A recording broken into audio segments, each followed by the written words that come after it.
Breaking moments ago, Nikki Haley just told Kristen Welker on Meet the Press that she no longer feels bound by the RNC pledge that she made to endorse the winner of the Republican presidential primary, meaning she might not endorse Donald Trump.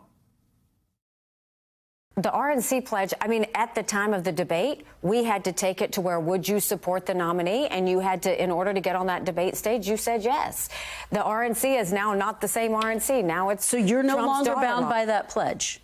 No, I think I'll make what decision I want to make, but that's not something I'm thinking about.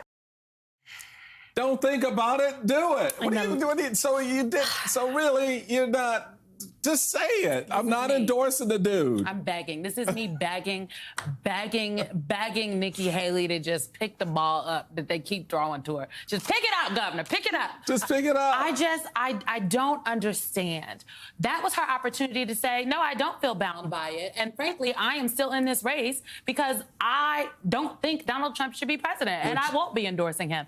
And I'm not ready to endorse Joe Biden. I'm endorsing myself. That's why people need to vote. Like, come on, get the people to pick. But that's the thing. So at the end of the day, you're endorsing Donald Trump because you at this stage, why are you going into Super Tuesday? What's the point of Super Tuesday if you're not prepared to say I'm not endorsing this guy? Why are you continuing the fight? It makes no sense otherwise. So draw the line, establish the contrast that you've been talking about, and make it very clear that not just Super Tuesday, but into the convention, I'm in this fight.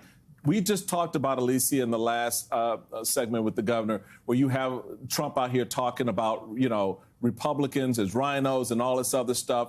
Draw the line. And I don't understand. Well, that's what I'm thinking about. What's to think? Do it. There were two things I noticed. One was the not so subtle shade about this RNC is not the same RNC that I signed this pledge under. This is now becoming Trump's RNC.